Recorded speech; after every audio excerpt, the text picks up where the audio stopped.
They were minutes away from burying her, until the dog did something no human could. Beneath the colorless sky, nearly 200 people gathered in solemn silence around a tiny white coffin. 6-year-old Sophie Taylor had not just been a child of River Crest, she had been its heartbeat. Her death was not just a family's tragedy, it was a communal one. The absence of her laughter had left a hollow echo in every hallway she had once brightened. Parents clutched their children's hands a little tighter. Teachers stood with reddened eyes. Classmates shifted awkwardly, unsure how to process the funeral of someone their own age. At the center of it all stood her father, Robert Taylor, unmoving, unblinking, barely breathing. Grief had not broken him into sobs. It had hardened him into something else. His hair, once touched only lightly with silver, now looked drained of color altogether. His hands, which once comforted animals in need as a respected veterinarian, now hung lifeless at his sides. The pastor's voice floated on the still air, a fragile thread of prayer and remembrance that wavered in and out of the gathered silence. As he spoke the closing words of the ceremony, the mourners bowed their heads. Some wept openly. Others simply stared at the casket, unwilling to believe that Sophie, vibrant, curious, kind, was really gone.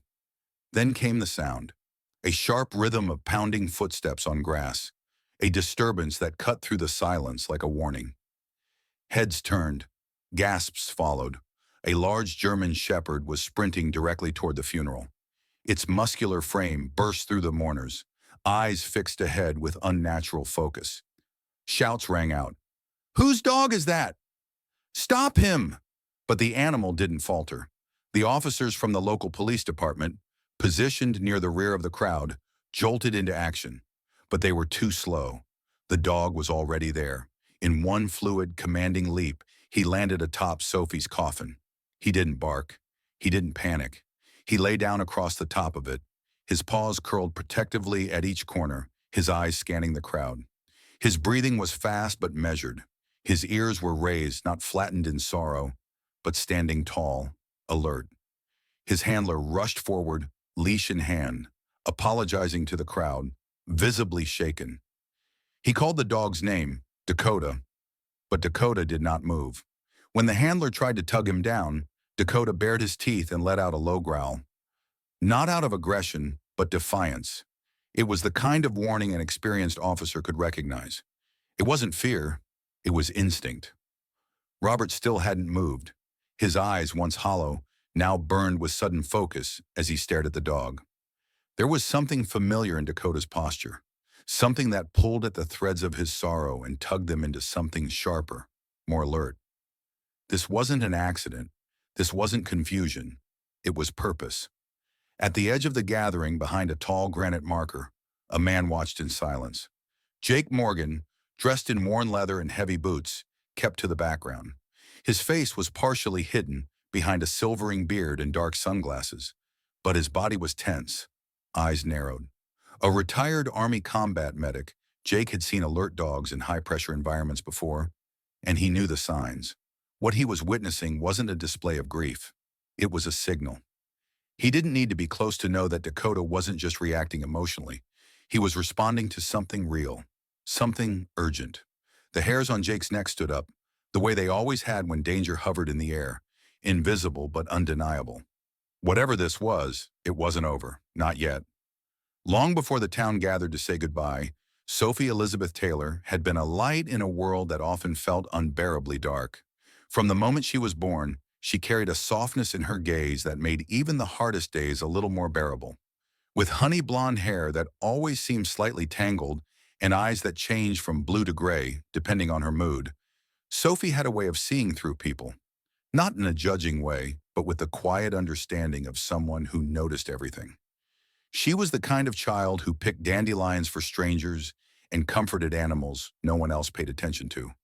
But behind her bright smile and wild imagination was a life shaped by pain. At just 3 years old, Sophie survived the same car crash that killed her mother. The head trauma she suffered left her with a traumatic brain injury, and in the years that followed, her life became a constant series of doctor visits, scans, and seizures. Her epilepsy didn't follow any clear pattern. It would strike without warning, sometimes in the middle of a sentence, sometimes while she was asleep, and sometimes when she was simply standing still, staring out a window. Each episode chipped away at her childhood, but somehow she never lost that light inside her. Robert Taylor tried to fill the gaps the best he could, but grief lived with him like an unwanted guest. After losing Jennifer, he shut down his veterinary practice. Couldn't bear to walk through the doors they had once built together. He took a remote job as a medical transcriptionist, just enough to survive, just enough to be home when Sophie needed him. The house grew quiet, their once busy kitchen filled with silence instead of laughter. Medication bottles lined the cabinets like trophies of a battle that never ended. There were good days, of course, days when Sophie seemed stronger, days when they could pretend life was still normal. But there were also long nights filled with fear, Robert kneeling beside her bed, whispering prayers to a God he wasn't sure still listened. Every morning he told himself the same thing. Just get through today. Some days he believed it. Others, it felt like a lie. But no matter how exhausted, how broken, how afraid he became, he never gave up on her. He couldn't. What kept Sophie going, more than any medication or hospital routine, was her belief in the goodness of animals. They don't look at you funny when you fall down, she once told her father. They just wait for you to get back up. Animals were her safe space, her friends when the world felt too loud. And Robert, despite everything he carried, never discouraged it. He let her talk to birds through the window, let her bring worms inside after rainstorms, and even built a small makeshift wildlife corner in the backyard. It was their way of holding on to something, of creating peace in a life constantly shaken by uncertainty. But what neither of them could have known was that their lives were about to change again. Not through another seizure, not through another diagnosis, but through an injured, broken creature hiding beneath a log on a hiking trail, waiting for a miracle he didn't know was coming. The anniversary of Jennifer's death had always been the hardest day of the year. Robert dreaded it long before the calendar caught up, as if the weight of that date could be felt weeks in advance. 3 years had passed since that morning. The crash, the hospital, the loss, and each spring it returned like a bruise that refused to fade. This year, Sophie had been quiet in the days leading up to it. Not sad exactly, but distant, like her thoughts were somewhere else. When the morning arrived, she didn't cry. She simply got dressed, packed a small plastic bag with dandelions, and told her father she wanted to go to the trail. It was the same trail Jennifer had loved, winding through the Appalachian foothills with wide-open views and bursts of wildflowers. They had made it a tradition, visiting each year, trying to honor her memory without letting the grief consume them. Sophie insisted on bringing dandelions because, in her words, they grow anywhere. Mommy said that's what strong things do. Robert double-checked everything: Sophie's emergency medication, her water, the special cushion helmet she wore in case of a sudden fall. He packed the car carefully, methodically, not just out of habit but fear. That fear never really went away, no matter how many safe days they had. The trailhead was empty when they arrived. The morning air crisp and clear, the sunlight filtered through the first green buds of spring. Sophie walked ahead, skipping occasionally, her small boots crunching the gravel. She was always just a few steps out of reach, but never too far. Robert kept her in his sight, heart racing slightly every time she tripped on a root or looked too far ahead. They reached the overlook, Jennifer's favorite spot, and Sophie knelt down to place her flowers in a small pile of stones. She didn't say much, just stared at the horizon and whispered something too soft for him to hear. Then suddenly her head tilted. "Daddy, did you hear that?" she asked. Robert paused, listened. Birds, wind, nothing unusual. But Sophie had already begun walking toward the trees. He called for her to slow down, careful not to sound alarmed, but she kept moving with that quiet intensity she sometimes got when she felt something no one else could. By the time he caught up, she was kneeling beside a fallen log, whispering in the soft voice she reserved for stray animals. "It's okay," she said. "We won't hurt you." Robert scanned the underbrush and saw nothing at first. Then just beneath the decaying wood, something shifted. A young German shepherd pup, no more than a few months old, lay crumpled in the dirt, partially hidden by mud and broken branches. One of its hind legs was bent unnaturally, and its body was marked by what Robert immediately recognized as burns, circular patches where fur had been seared away. The injuries were deliberate, cruel. Sophie's eyes welled up as she reached toward the dog but didn't touch. "He's hurt bad," she whispered, "like I was after the accident. We have to help him." He had simply known. In the days that followed, staff began logging his reactions, and the pattern held. Each time Sophie experienced a seizure, Dakota signaled it beforehand, positioning himself beside her, barking in that same deliberate cadence, lowering his body to shield her. It was as though his instincts had rewired themselves entirely around her needs. Sarah explained that while some dogs are trained through expensive programs to serve as seizure-alert companions, what Dakota demonstrated was rare, almost unheard of in a dog with his traumatic background. The cost of a formal program, she added, could run as high as $20,000 with wait lists spanning years. But Dakota was already doing the work, naturally, selflessly. With every visit, their connection deepened. Sophie began to take on small responsibilities in his rehabilitation, helping with exercises, offering support during dressing changes. She didn't just see Dakota as a dog, she saw him as a survivor, and in him, she saw herself. "He was broken," she told her father one evening, her voice calm but steady. "Now he's getting better, just like me." Robert watched them from across the room, unable to shake the feeling that this was something more than coincidence, something that didn't just bind them in recovery, but in purpose. Robert began documenting every episode with care, noting the precise moment Dakota reacted and comparing it to the onset of Sophie's seizures. The data was impossible to ignore. Dakota was not only consistent, he was accurate to within seconds, and his warnings always came before the first visible sign. It was like watching a living sensor, one powered not by programming, but by something deeper.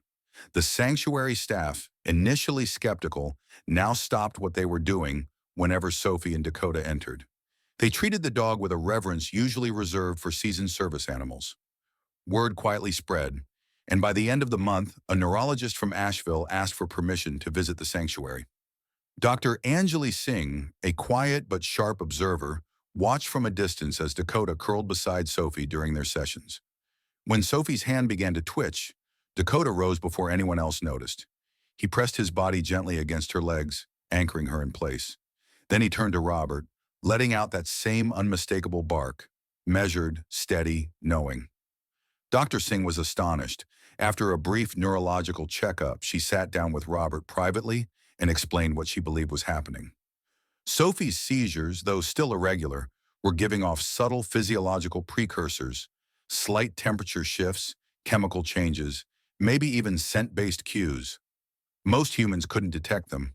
Most animals wouldn't care.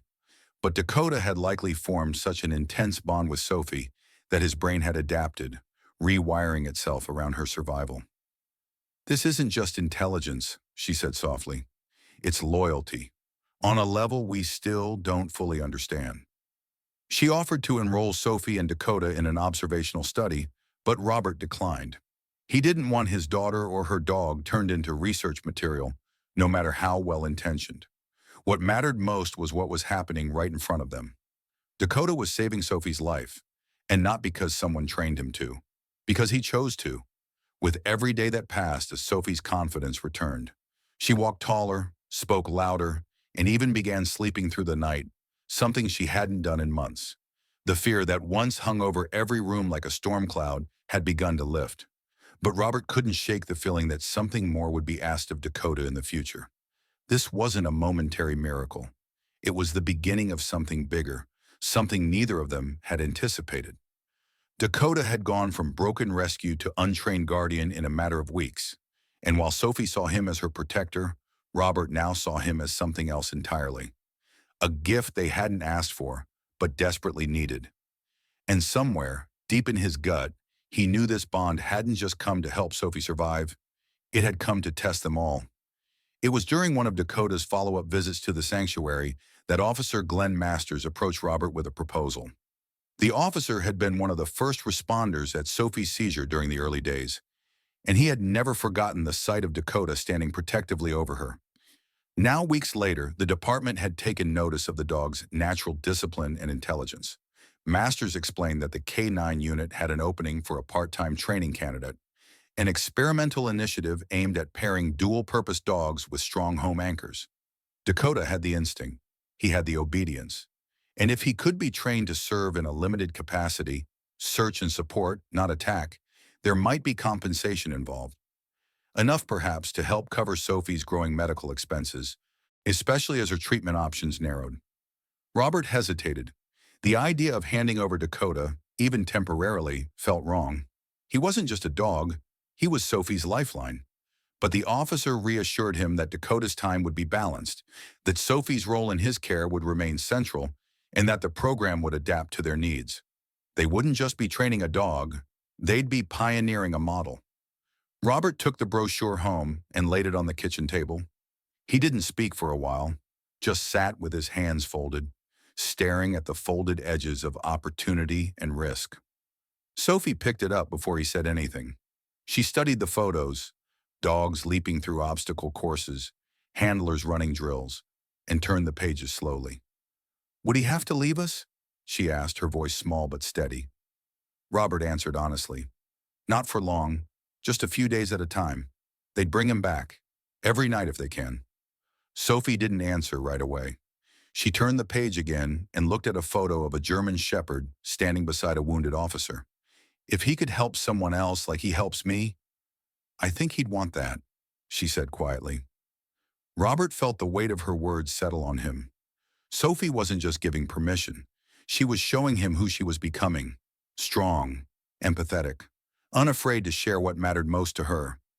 After a long pause, he nodded. "We'll try it, but if you ever feel it's too much, we pull him out. No questions asked." Sophie nodded back. Her trust wasn't in the program. It was in Dakota. The training program began the following week. Dakota adjusted quickly, almost too quickly. He learned commands with startling precision, moved through scent drills with ease, and bonded with his assigned handler, though he never strayed far from Robert's side at drop-off. Sophie, in the meantime, visited after every session. She brought him his favorite toy, a squeaky fox, and sat in the observation room while he trained. The separation was hard but not unbearable. She understood that Dakota was helping others, just as he had helped her. Still, every time he returned home, he ran straight to her, tail wagging wildly, whimpering with joy. And every time he laid his head on her lap, it was as if nothing in the world had changed. But something had. The community began to notice Dakota, not just as a dog who helped a little girl, but as a symbol, a bridge between healing and service, between instinct and purpose. And although Sophie never said it out loud, she began to wonder if Dakota had been sent not just to save her, but to prepare her for something much harder still to come. The training schedule settled into a rhythm, 2 half-days a week at the precinct, rotating between scent identification, situational response, and calm exposure drills. Dakota advanced faster than anyone anticipated. His trauma hadn't made him cautious. It had made him focused. Still, the cost of this new routine wasn't just physical, it was emotional. Sophie tried to be strong, tried to smile each time Dakota was picked up by his handler, but the moments without him felt heavier than she expected. Her body, once slowly stabilizing, began to respond to the separation in subtle ways.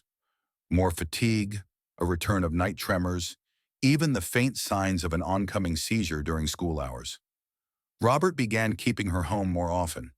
The doctors believed it was psychosomatic, the mind's way of responding to an emotional wound. But Robert knew better. It wasn't just her heart missing Dakota. It was her nervous system. They were synced now, in some way that science couldn't fully explain. And that bond, when stretched, left Sophie vulnerable. One afternoon, after a particularly intense drill involving search patterns in a crowded public park, Dakota returned home visibly shaken. He whined at the door, scratched with urgency, and when Sophie opened it, he ran past her straight into the living room, circling until she sat down. He climbed into her lap, trembling. Robert observed in silence. Whatever had happened in training that day hadn't just been taxing, it had unsettled him.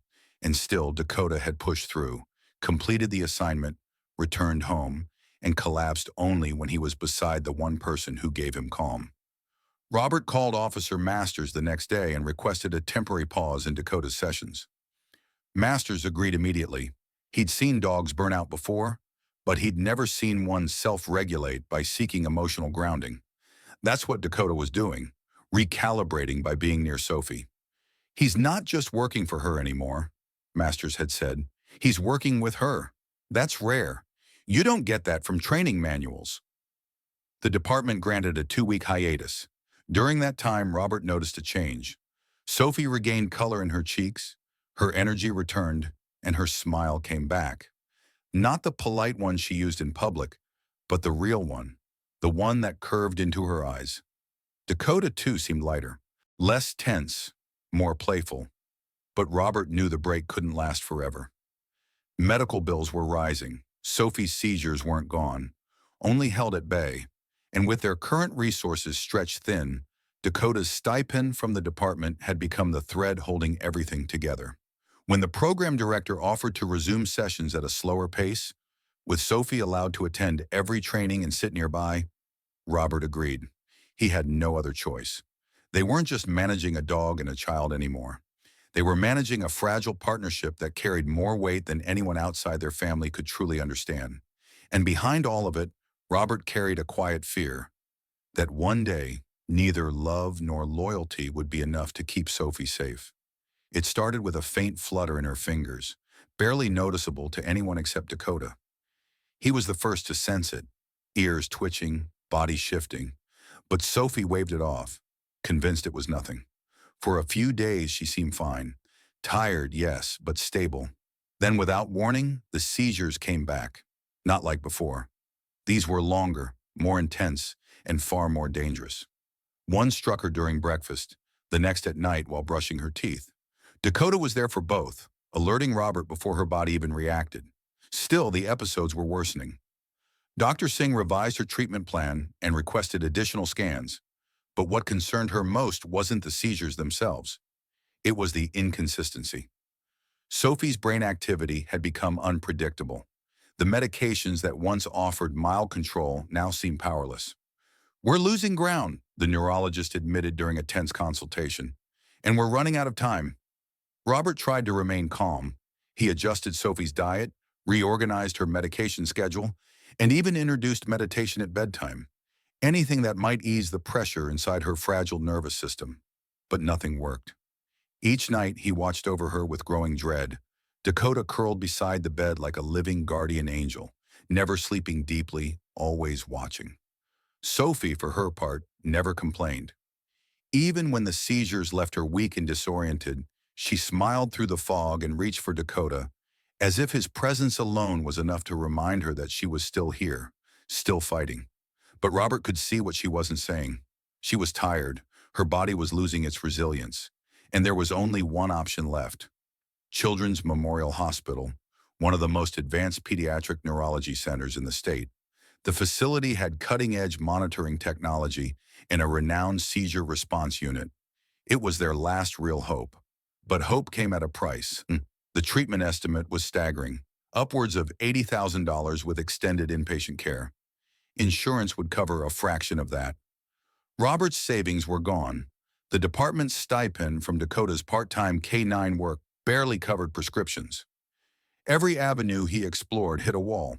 Fundraisers had already been held the year before, and their story, while moving, had grown distant in the public's memory. Robert sat in the kitchen one night, the letter from Children's Memorial open in front of him, Dakota asleep at his feet, Sophie humming softly in the next room. He pressed his palms to his eyes, breathing slowly, trying to push back the wave of helplessness rising in his chest. He didn't need a miracle.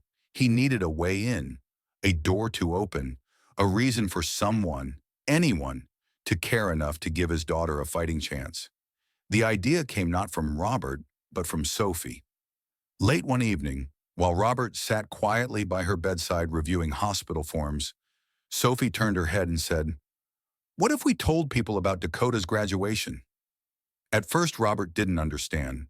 She explained slowly, her voice still drowsy from medication. Dakota had been scheduled to complete his final K-9 training module within 2 weeks, and the department planned to host a small public demonstration, a symbolic event to acknowledge his unique contributions as both a working dog and medical companion. Sophie suggested making it bigger, inviting the community, asking for help, not with pity, but with purpose. "We can show them what Dakota does," she said. "Maybe then they'll help me get better too." Robert looked at her, his heart full of pride and ache. She wasn't just asking to be saved. She was offering something back. With Officer Master's support, the event was greenlit. The town square was reserved, flyers printed, a local news station even agreed to cover the story. They titled the event Service, Strength, and Sophie, a showcase of Dakota's journey from abandoned stray to trained lifesaver and a way to rally support for Sophie's urgent medical needs. Robert crafted a donation campaign around it, not just asking for money but telling their full story. Sophie's seizures, Dakota's instinctive heroism, the impossible odds they continued to face. As the date approached, donations trickled in. Families who remembered Sophie from school, strangers who had followed her story online, and old clients from Robert's veterinary days all began to give what they could. It wasn't enough to reach the hospital's target, but it was more than they'd had before. And more importantly, it brought the town back to them. Not in mourning, but in hope. Sophie rehearsed Dakota's routine with gentle determination. Despite her fatigue, she had chosen to present him with his vest at the ceremony, a moment of symbolic closure and pride. "He earned it," she whispered one night, brushing his coat. "He saved me." Robert could barely hold back tears.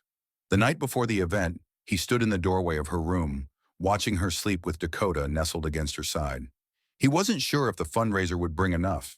He wasn't sure if it would save her.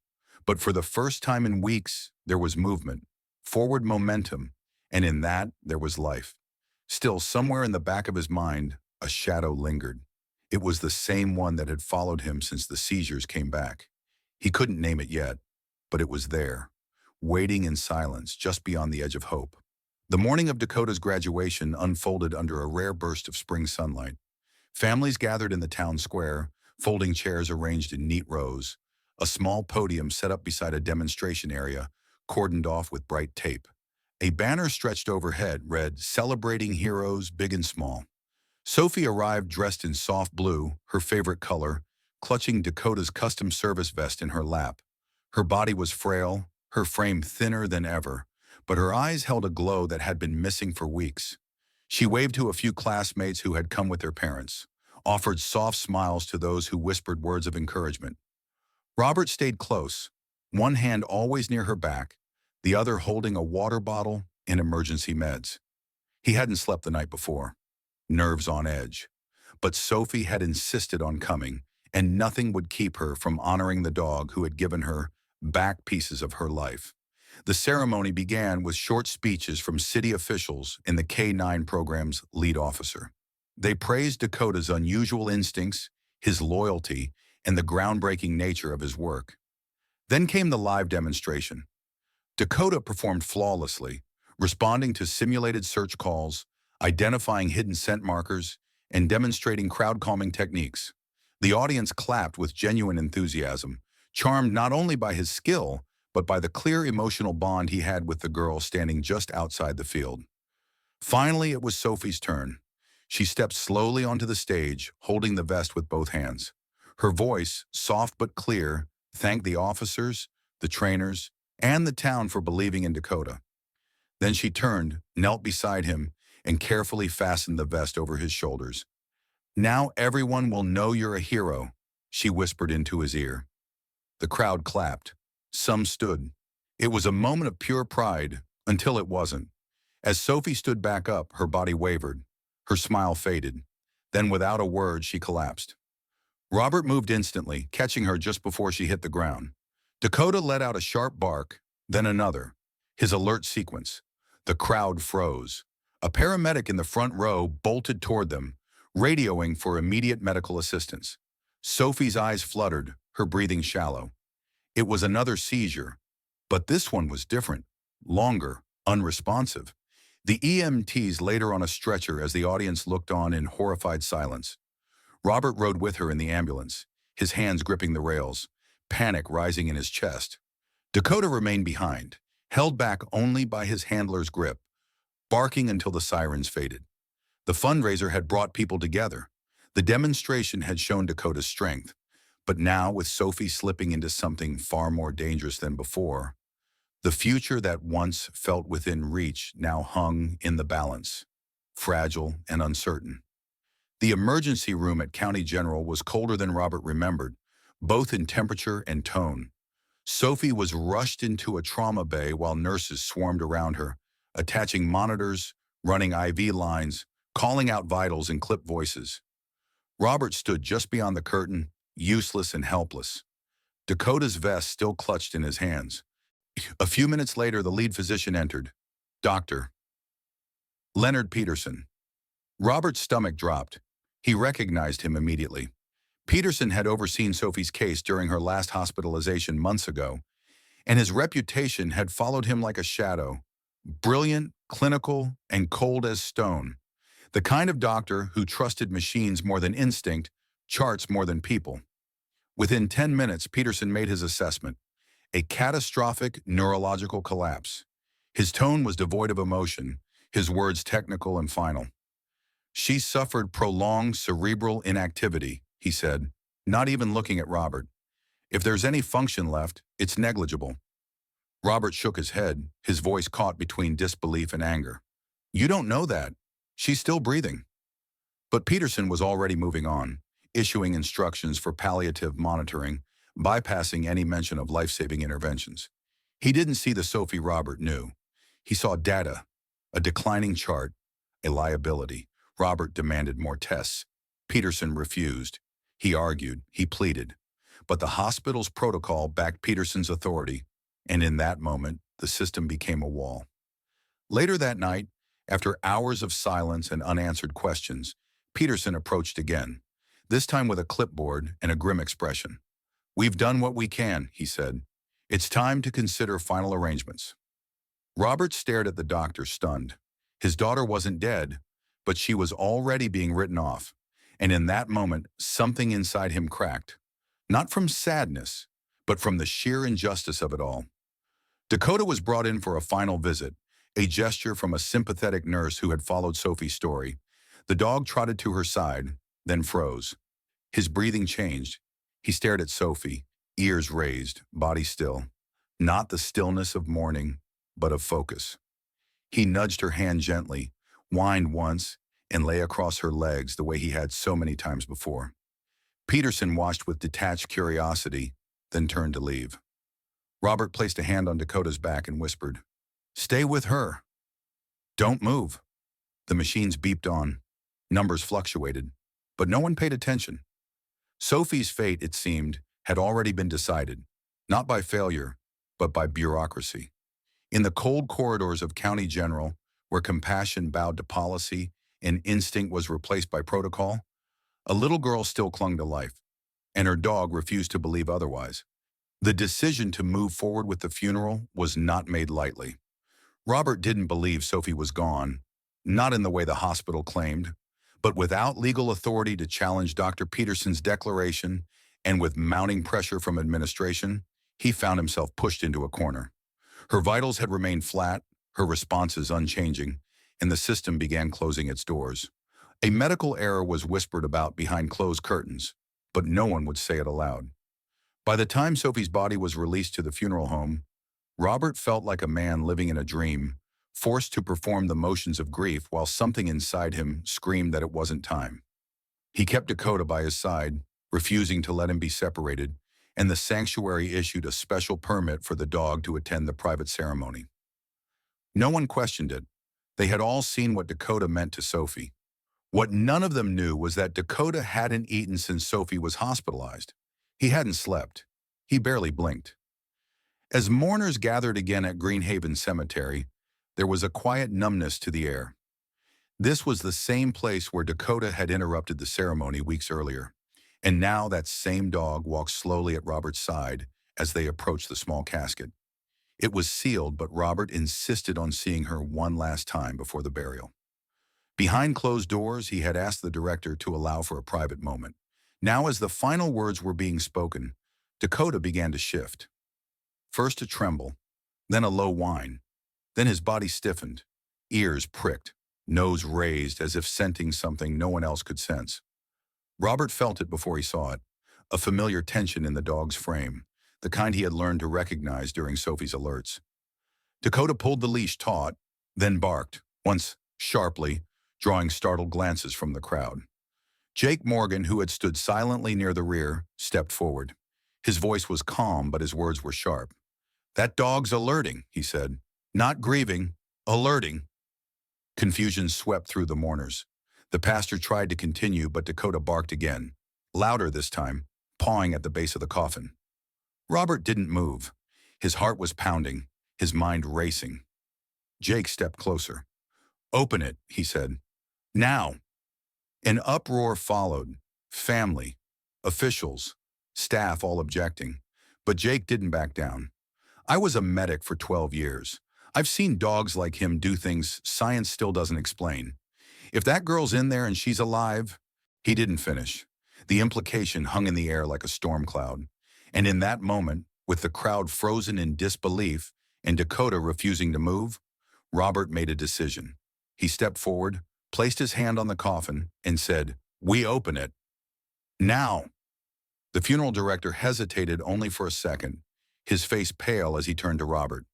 The moment had broken whatever formal boundaries had been holding the event together. Without another word, he signaled his assistant to unlock the coffin. Gasps rippled through the crowd as the small white lid creaked open under gloved hands.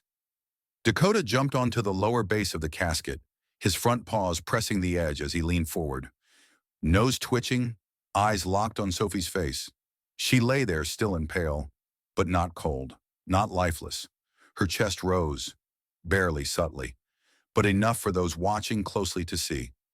Dr. Singh, who had rushed from the crowd upon hearing the commotion, pushed past the stunned staff, leaned over Sophie, and placed her fingers at the side of the child's neck. Then she looked up, eyes wide. "She has a pulse," she said. The words didn't echo. They detonated. Robert staggered backward, his breath catching in his throat. Dakota let out a soft whine and licked Sophie's cheek. Her skin was warm, not stiff, not gray. Dr. Singh's hands moved quickly now, calling for blankets, ordering oxygen, shouting into her phone for emergency medical reentry. "She's alive! We need an ambulance right now." Several people burst into motion, some crying, some frozen in shock. Jake Morgan exhaled slowly, muttering something under his breath that only he could hear. But Robert wasn't moving. He stood staring at his daughter, the impossible unfolding in front of him. Sophie had been pronounced dead. A death certificate had been signed. A funeral had been arranged. And yet here she was, breathing, weak but unmistakably alive. Chaos followed. The crowd erupted, some retreating, others surging forward. Sophie was carefully lifted from the coffin, placed on a stretcher that had been rushed in from a nearby emergency van, and Dakota refused to leave her side, climbing onto the transport vehicle with unshakable resolve. Dr. Singh remained calm amid the storm, issuing commands, protecting Sophie from being overwhelmed. "This is catalepsy," she said urgently to the paramedics. "She never stopped breathing. Her brain was in a suppressed state that mimics death, but it's reversible. I've seen this once before. We can bring her back fully, but we have to move now." Robert followed them into the ambulance, tears streaking silently down his face. Not from grief this time, but from a sudden, violent return of hope. What he had felt all along, that Sophie wasn't gone, had been right. And it hadn't been a machine or a doctor that told him. It had been a dog. A broken rescue that no one believed in, but a little girl. The same dog that had saved her again. County General wasn't prepared for what arrived that afternoon. The ambulance tore into the emergency bay with lights flashing, sirens howling, and a medical team barking rapid-fire updates. Sophie was wheeled inside with Dakota still at her side, and Dr. Singh leading the charge, her voice cutting through the noise with authority that refused to be questioned. "She's not deceased. She was misdiagnosed. We're dealing with a case of catalepsy, and she's responsive to external stimuli. I need pediatric neurology and advanced monitoring, stat." Nurses scrambled. Protocols collided. In the chaos, no one had time to realize the room had shifted beneath them, because someone else had just arrived. Dr. Leonard Peterson stood at the edge of the hallway, his expression unreadable as he watched the team move past him. For a brief moment, he tried to assert control, barking out a directive to halt the transfer and review the documentation. But this time, the room didn't listen. Robert stepped forward, eyes blazing. "She was alive when you declared her dead," he said, his voice low but trembling with rage. "You were ready to bury her." Peterson opened his mouth to reply, but a uniformed figure stepped between them. Chief Wilson, summoned after an urgent call from Officer Masters, had arrived with authority and backup. He looked Peterson straight in the eyes and said, "You're relieved, effective immediately. An internal inquiry is underway." Peterson's protests were cut short. The hospital administrator, previously quiet, now took action, directing security to escort the doctor off the floor until an investigation could proceed. It wasn't just about Sophie anymore. Questions were mounting.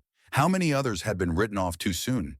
How many families had been handed a clinical verdict without room for instinct, for observation, for hope? While the administrative war played out, Sophie was transferred to the pediatric critical care unit. She was stabilized, her brain monitored continuously, and Dakota was allowed to remain just outside the room. Each time her vitals dipped, he alerted. Each time her breathing changed, he stood. The nurses started listening to him, not as a pet, but as a colleague. They placed his bed beside her monitors. Robert stayed nearby, refusing to leave her side, while Jake kept watch over everything else. The tension that had once lived in Robert's chest was now replaced with something fiercer: conviction. Sophie wasn't just fighting for her life. She was exposing a system that had nearly failed her. And behind that exposure stood a father who had trusted his gut, a stranger who wouldn't walk away, and a dog who refused to accept the final word of anyone but the girl he loved. The first 24 hours were critical. Sophie remained unconscious, her brain caught in a state between silence and slow return. But the medical team, now led by Dr. Singh, monitored her every second. Advanced EEG machines replaced the outdated ones used during her previous admission, and new readings began to show flickers of activity deep within her brain. It wasn't enough to call it consciousness, but it was something, evidence that her mind hadn't shut down entirely, just fallen into a protective hibernation. Robert stayed in a chair by her bed, his hand resting on hers while Dakota lay curled near her feet, refusing to eat, refusing to leave. Nurses made space for him, adjusting wires and machines around his body. Even the hospital's hardened night staff began treating him like he belonged there. Whenever someone asked how she was doing, Robert gave the same answer: "She's still fighting." Dr. Singh was relentless in her pursuit of answers. She ordered rare scans, pulled in a neurospecialist from another facility, and began comparing Sophie's brainwave patterns to similar cases of cataleptic states. What she found was encouraging: slow but purposeful neural pulses, the kind seen in patients who later regained consciousness. "She's not gone," she told Robert one night, her voice steady. "She's just deep under. We've seen this in coma reversal cases. The key is time and trust." Robert nodded, exhausted but clinging to that thread. What machines once missed, Dakota had caught without hesitation. That alone gave him more hope than any test result ever could. Outside Sophie's room, Jake had made himself a fixture in the waiting area. He handled incoming visitors, turned away press inquiries, and coordinated quietly with Officer Masters to ensure everything happening behind hospital doors was being documented. This wasn't just a recovery, it was becoming a reckoning. As the second day turned into the third, Sophie's condition held steady. Not worse, not better, just holding. But holding meant there was still something left to fight for. Robert read aloud from her favorite books, his voice soft and shaking. He played recordings of her laughter from his phone, set her stuffed animal beside her pillow, and kept a photograph of Jennifer nearby. A reminder that Sophie still had more love to return to. And through it all, Dakota remained alert. He would lift his head when Sophie's heart rate shifted, sit up straighter when the machines gave off the slightest deviation. The staff began to refer to him as the four-legged monitor. What the hospital had once dismissed as instinct was now being acknowledged as vital input. For the first time, the line between medicine and intuition had blurred, and in that blurred space a small girl lay still, waiting, perhaps listening, as the world held its breath around her. It started with something so small, Robert almost missed it. In the early morning hours of the fourth day, as the machines hummed quietly and the hospital lights dimmed to night mode, Dakota lifted his head. His ears perked. His body tensed, but he didn't bark or whine. He simply stared at Sophie, unmoving, his eyes locked on her face. Robert, half asleep in the chair, noticed the change in his posture and leaned forward. Sophie's fingers twitched, barely a flicker, but it was enough. He stood, heart hammering, and called for Dr. Singh. She arrived within minutes, her expression cautious, not wanting to give false hope. But then it happened again, a twitch, this time in her eyelids. And when Dr. Singh called her name softly, Sophie's right hand moved toward the edge of the blanket, slowly like someone pushing through water. The medical team sprang into action, adjusting monitors, documenting reflexes, checking for signs of purposeful movement. Sophie didn't open her eyes, didn't speak, but her breathing shifted, deeper, more consistent. Her limbs moved faintly, not in seizures, but with coordination. Dr. Singh placed a small flashlight near her pupils and nodded. She's beginning to surface. Robert leaned in close, his voice barely a whisper. Sophie, we're right here. I've got you. You're safe. Dakota climbed closer to her side, placing his head gently on her stomach, and then, as if his presence had unlocked something inside her, Sophie made a sound. It wasn't a word, not yet, but it was vocal. Soft, raw, the kind of sound that said, I'm still here. Tears welled in Robert's eyes. The staff held their breath. No alarms went off. No machines screamed. But for the first time since she'd been lowered into a coffin, Sophie had responded. Not to science, not to pressure, but to love. The next hour brought more movement, slight shifts, quiet murmurs, muscle reactions that showed cognitive awareness returning. When Robert held her hand again, she gripped it faintly. Not a reflex, a response. Dr. Singh carefully adjusted her sedation to allow for more natural awareness, and Sophie's breathing began to sync with the room. The weight that had pressed against Robert's chest for days slowly lifted. Dakota let out a small huff and laid his head back down, eyes still trained on Sophie's face. He hadn't moved from his post. He hadn't needed proof. And now, as the staff whispered about miracles and medical anomalies, Dakota simply rested. For him, there had never been a question. She had been alive all along. She had just needed time to come back. As news of Sophie's awakening spread through the hospital, the atmosphere shifted from quiet tension to something closer to awe. Nurses who had kept their distance now peeked into the room, whispering words of encouragement. Doctors who had once doubted her survival reviewed her charts with silent disbelief. But outside Sophie's recovery, another storm had begun. The hospital's legal team opened a full-scale investigation into Dr. Peterson's handling of the case. Under pressure from both the public and medical ethics boards, internal files were pulled, reviewed, and scrutinized. What emerged was deeply troubling. Sophie's case wasn't the first time Peterson had overruled nursing staff or dismissed family concerns. He had built a reputation as decisive, efficient, but more than once those decisions had come at the expense of lives that might have had more time. This time the system hadn't just failed, it had nearly buried a child alive. Jake Morgan was instrumental in gathering testimony. He spoke with nurses, pulled statements from technicians, and quietly reached out to families of other patients with similar patterns. When one of Peterson's former subordinates finally stepped forward, an ICU nurse who had been silenced years ago, it broke the case open. Her affidavit detailed a history of premature DNR orders, ignored alerts, and procedural shortcuts taken under the guise of clinical certainty. Her voice gave weight to the mounting evidence. Dr. Peterson was suspended indefinitely, pending a formal disciplinary hearing and potential criminal negligence charges. Robert, though invited to testify, declined. I'm not here to destroy someone, he told the hospital board. I'm here to save what's left of my daughter's life. Let justice handle the rest. Amid the legal chaos, Sophie's recovery continued.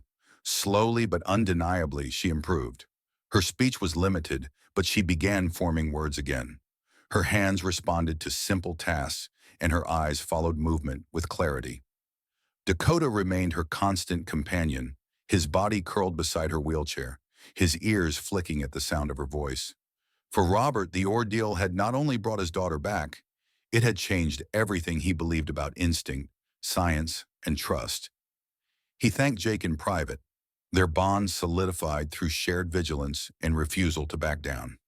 "You didn't owe us anything, sure," Robert said. Jake had only nodded. "Some debts are never written. You just feel them." In the silence that followed, both men understood that what they had fought wasn't just a system, it was indifference. And together, they had refused to let it win. In the weeks that followed Sophie's awakening, Robert began receiving letters. Some came from nearby counties, others from across the country. Parents of children with epilepsy, families who had lost loved ones to medical negligence, even dog handlers who had seen similar unexplainable instincts in their own service animals, all reached out, moved by Sophie's story and Dakota's role in it. What started as a quiet stream of support became a groundswell. Local media began covering her recovery. A national morning show requested an interview. Offers came in for book deals, documentaries, and speaking engagements. But Robert turned them down. What mattered wasn't fame, it was impact. If Sophie's suffering could lead to something greater, then it had to be channeled into something lasting. With Jake and Sarah's help, and with advice from Dr. Singh and Officer Masters, he founded the Sophie's Angels Foundation, a nonprofit committed to training service animals for children with neurological disorders and advocating for medical accountability. The foundation launched quietly, without press conferences or red carpets. Its mission was simple but radical: to ensure that no child would be dismissed as a number on a chart, and no instinct, especially from animals, would ever be ignored in a life or death situation. The first project funded by the foundation was a new service dog training facility in partnership with the Blue Ridge Sanctuary. Dakota was present at the ribbon cutting, sitting proudly beside Sophie, who had regained enough strength to walk a few steps with assistance. The second initiative focused on creating a scholarship program for families unable to afford seizure-alert dogs. Within 3 months, the foundation had placed 5 trained dogs in homes across the state. Each one bore a simple tag on its collar that read, "Trained with Heart," inspired by Dakota. The day the foundation officially received its nonprofit status, Robert stood in Sophie's room watching her paint. She had been regaining coordination slowly, using bright colors and wide brushstrokes. On the page, she had drawn herself, Dakota, and a glowing sun. "It's what it feels like now," she said. "Warm again." Robert nodded, eyes stinging. The road ahead was still long: therapy, medication, follow-up procedures. But for the first time in months, it didn't feel like a fight against the impossible. It felt like building something, not just surviving. Jake walked in a few minutes later carrying a worn manila envelope. He handed it to Robert without a word. Inside was a signed affidavit from the nurse who helped bring Peterson down, along with a check. An anonymous donation to Sophie's Angels. At the bottom of the note was a single sentence: "Because your daughter's life woke us all up." Winter returned to River Crest with a softness that year, blanketing the hills in quiet white instead of the brutal winds they'd grown used to. For the first time since Sophie's collapse, Robert allowed himself to breathe without tension in his chest. Sophie had regained much of her speech and mobility. She still tired easily, and there were days her hands trembled too much to write or hold a spoon. But she was laughing again. That sound, once thought lost forever, now filled their home like music. Dakota remained her constant shadow. He walked beside her as she took slow steps through the house, rested beneath her wheelchair during public outings, and even lay beneath her desk while she returned to remote schooling part-time. No one questioned his presence anymore. He wasn't just a service dog, he was a legend, not just in their town, but far beyond it. One afternoon, after a light snowfall, Sophie asked to go outside. She bundled up in a thick red coat, and Robert wheeled her to the back garden where they used to plant tomatoes before everything changed. The yard was untouched, pure white, soft, silent. Sophie sat quietly, taking it all in. Then, with a faint grin, she looked at Dakota and whispered something only he could hear. The shepherd stood, padded out into the snow, and began to walk in slow circles, pausing now and then to glance back at her, as if asking for confirmation. Robert watched in silence as Dakota continued his path. When he finished, he had left a clear shape traced in the snow. A heart, perfect, deliberate, and glowing with sunlight that peeked through the clouds. Sophie giggled softly, covering her mouth, tears in her eyes. "He remembered," she said. "I used to draw those for him when he was scared." Robert raised his camera and captured the moment. A girl wrapped in red, smiling, as a dog rested beside her with a heart in the snow behind them. That photograph would one day hang in hospitals, sanctuaries, and service dog training centers around the country. But in that moment, it was just theirs. No news crews, no applause. Just a quiet symbol of everything they had survived. Robert stood behind his daughter and placed a hand gently on her shoulder. The wind moved through the trees, soft and respectful, and for the first time in a long, long while, the world felt still, not because it had stopped, but because it had finally come full circle. She was declared dead, but love, instinct, and one loyal dog proved otherwise. If this story stayed with you, let it echo forward. Like the video, share it, and subscribe for more stories that remind us. Sometimes the smallest signals can change everything.